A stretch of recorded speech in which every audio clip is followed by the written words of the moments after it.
Après plus de 2 ans de baisse continue, atteignant des niveaux que très peu pensaient que nous pourrions atteindre, et alors que beaucoup la considéraient déjà comme morte, Cardano nous a récemment surpris. Cardano a réussi à rebondir de manière impressionnante, enregistrant une hausse remarquable, oui, je dis bien remarquable, de plus de 50% en seulement 48 heures. Et ces chiffres ont ranimé l'espoir des holders de ADA qui aujourd'hui se posent la question de savoir si le prix du Cardano pourrait de nouveau atteindre le dollar et se rapprocher tout doucement de son précédent ATH. J'ai dit Cardano nous avait récemment surpris. Est-ce vraiment le cas? Pourquoi je dis ça?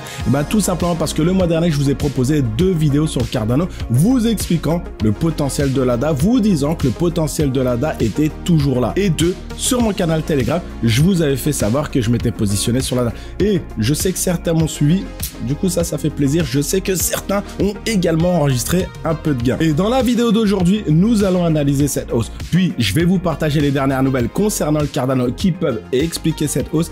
Et enfin, je vais vous dire ce que je compte faire de mes ADA. Est-ce que je vais acheter? Est-ce que je vais vendre? Est-ce que je vais recharger? Même si c'est un peu pareil, je vais tout dire. Ok, on commence. Mais avant, comme ça, je t'ai parlé de mon canal Telegram. Ce que je propose sur ce canal, des vidéos exclusives uniquement pour les membres du canal, des infos, des news et mes positions. Tu peux me rejoindre dès maintenant. L'inscription est gratuite sous condition. Tu as le lien en description.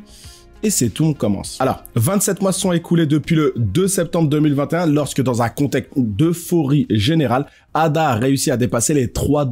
Nouveau record historique. Depuis cette époque, les holders d'ADA ont traversé 2 années un peu beaucoup compliqué avec beaucoup d'incertitudes et de peur parmi les investisseurs. Ils ont vu les mises à jour du projet avoir peu d'effet et le prix continuer de baisser encore et encore. Mais la récente hausse du Bitcoin combinée aux attentes suscitées par le lancement prochain du premier ETF Bitcoin Spot a remis en selle les altcoins cette semaine. Et l'un des acteurs clés de ce regain est le Cardano qui, après quelques années difficiles marquées par une chute des prix, une bataille juridique avec la SEC et de nombreuses critiques, semble enfin sortir de son sommeil. Si on regarde le CoinMarketCap, au cours des 7 derniers jours, on voit que l'ADA a connu une hausse impressionnante de 50% atteignant les 64 centimes. Cette montée s'est surtout produite juste après que le Bitcoin ait atteint son plus haut niveau en 2023.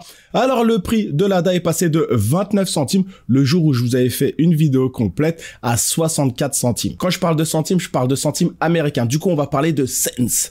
Un niveau qu'on n'a plus vu depuis plus de 17 mois. Ok, maintenant, pourquoi l'ADA a augmenté d'un coup? Avant de décortiquer cette hausse, j'aimerais te partager une petite réflexion. C'est pas la première fois que Cardano nous fait ce coup-là. En fait, sur son premier cycle haussier, le prix de l'ADA est passé de plus d'1 $ en janvier 2018 à complètement s'effondrer pour atteindre les 2 centimes, soit une baisse de 98%. Un peu comme ce qui s'est passé ces 2 dernières années et qui, comme maintenant, a poussé de nombreux holders à abandonner le projet. Cependant, mais à la surprise de nombreux investisseurs, près de 3 ans plus tard, à la fin 2020, l'excitation autour de l'arrivée d'Alonzo et des smart contracts sur Cardano a provoqué une augmentation parabolique du prix. L'augmentation 3000% en moins d'1 an, devenant l'un des projets à la plus grande capitalisation boursière. Alors c'est pourquoi je suis pas vraiment surpris que Cardano puisse nous faire le même coup aujourd'hui. Après, j'ai pas envie de survendre le projet, on n'a pas un projet nickel non plus. Une supply énorme, aucun burn de prévu, aucune intention de devenir déflationniste. Mais le travail qu'ils réalisent avec des améliorations, avec des mises à jour et en développant leur blockchain pourrait finalement se refléter dans le prix de l'ADA. Maintenant, je vais vous dire pourquoi l'ADA a surperformé, mais avant, petite parenthèse, je vais te solliciter très rapidement, ça va être vraiment très rapide. Si tu es encore avec moi, si tu regardes encore la vidéo, like-la. Tout simplement, like la vidéo maintenant. C'est super important, tu sais très bien que c'est super important, tu n'imagines même pas le pouvoir que tu as en likant cette vidéo et en plus ça motivera à te proposer plus de contenu. C'est tout, on poursuit. Maintenant, je vais vous dire pourquoi l'ADA a surperformé. Alors tout d'abord, il y a une récente augmentation qui a propulsé Cardano au rang des projets les plus performants au cours des 7 derniers jours. Si on regarde les 100 meilleurs projets en fonction de leur performance de la semaine dernière sur le CoinMarketCap, Cardano se classe à la 6e place juste derrière des projets comme Ordi qui a fait beaucoup de bruit, le BTT, le Bonk. Mais c'est pas tout. Si on se penche sur les 50 premiers projets, Cardano serait le premier altcoin à avoir enregistré la plus forte croissance cette semaine parmi les 10 plus grandes crypto-monnaies mondiales, surpassant Avalanche qui a également augmenté de 40%. Alors Cardano est devant Solana qui marche très bien, Cardano est devant Ethereum, Ripple, Matic et d'autres crypto-monnaies.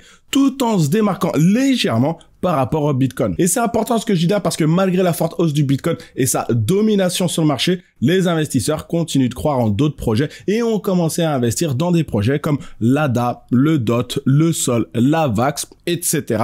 en prévision du prochain marché haussier. Et ce que je dis là, on en a parlé plus longuement dans ma précédente vidéo, je t'invite à la regarder. Deuxièmement, une autre nouvelle importante pour Cardano concerne sa TVL. Déjà, la TVL, c'est quoi? Eh bien, quand on parle de projet crypto, on prend en compte de nombreux facteurs comme la capitalisation boursière, les moyennes mobiles, l'approvisionnement total, le volume des dernières heures, encore une fois, etc., etc. Mais il y a aussi des outils spécifiques au secteur DeFi et la TVL permet de mesurer l'intérêt pour un protocole DeFi particulier ou pour l'ensemble d'un secteur en général. Ok.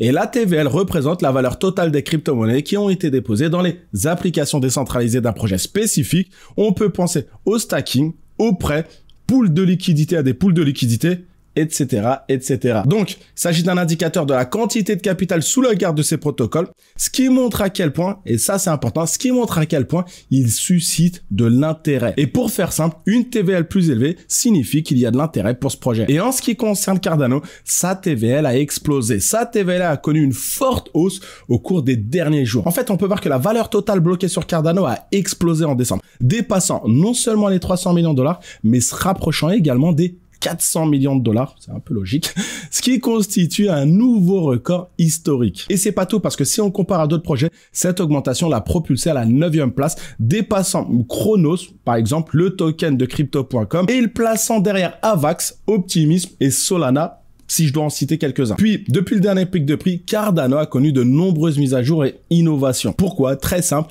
dans le but de renforcer le développement et l'intégration des contrats intelligents, d'amener les stablecoins sur le réseau Cardano, d'améliorer la scalabilité grâce à Hydra, ou de renforcer la sécurité, ou de permettre les micro-paiements. Et tout ça devrait certainement jouer un rôle clé dans la hausse à long terme, j'insiste bien sur le mot long terme, même s'il y a deux mots, long terme du prix de l'ADA. Et c'est pourquoi Charles Hoskinson, le fondateur de Cardano, l'a souvent répété, il encourage les holders à ne pas trop se focaliser sur le prix. Parce qu'en scrutant attentivement les fondamentaux du projet, ce qu'il propose et son potentiel à long terme, ces facteurs finiront par influencer la direction que prendra le prix. Aussi, si ces derniers jours ont été excitants pour l'ADA, le potentiel à long terme est encore plus grand. En fait, si on regarde le graphique de l'ADA, le prix est encore à plus de 81% en dessous de son record historique. Ce que je dis là, combiné à sa capitalisation boursière qui, au moment où j'enregistre cette vidéo, est autour des 20 milliards de dollars, comparé à son plus haut historique qui avait été de 90 millions de dollars en 2021,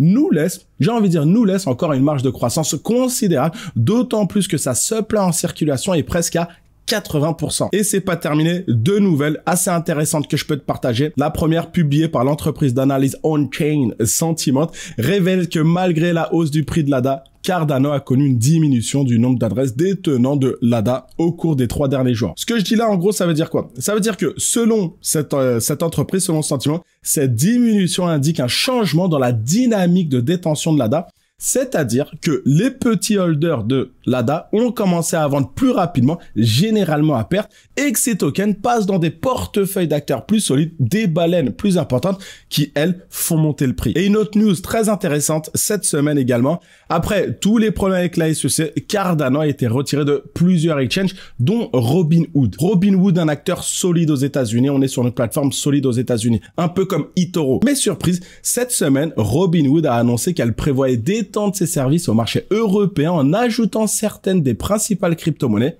dont l'ADA. Et c'est une nouvelle super intéressante parce qu'elle ouvre la porte à ADA pour un grand nombre de personnes et montre surtout que Robinhood reste vraiment engagé envers Cardano. Donc, malgré les problèmes aux États-Unis, Robinhood continue de soutenir Cardano et de s'ouvrir à d'autres parties du monde où l'investissement dans les crypto-monnaies est un petit peu plus encouragé. Maintenant, je vais conclure sur ce que je fais des ADA que j'ai achetés avant la poussée et que je vous ai partagé sur mon canal Telegram. Et ben, compte tenu de tout ce que je viens de te dire, je vais rien faire pour le moment, surprise. Je vais rien faire pour le moment, je vais pas recharger, je vais pas vendre, je vais patienter tranquillement et surtout, je vais pas changer ma stratégie. Pourquoi je dis ça? On vit actuellement un moment très important dans le monde des crypto-monnaies. Le Bitcoin, les ETF, etc., etc. Mais en crypto, il est essentiel, j'ai bugué sur ce mot-là, il est essentiel de garder la tête froide. Parce qu'on sait tous que ce FOMO excessif pourrait nous exploser à la face à tout moment. Et que l'approbation ou, et ça c'est très important, faut l'avoir en tête, ou le rejet des ETF pourrait entraîner de nouvelles baisses à court terme. Alors c'est pourquoi il est très important, je l'ai dit tout un tas de fois sur la chaîne, de ne pas improviser et de rester fidèle à sa stratégie. C'est tout pour aujourd'hui. Si tu es encore avec moi, montre-le-moi en me laissant le commentaire avec Cardano. Ça fera jouer l'algorithme. Tu peux cliquer juste ici sur cette vidéo. On fait un focus avec Cardano. Vous avez adoré cette vidéo. Plus de 1200 likes. Merci beaucoup. Prends soin de toi et à bientôt.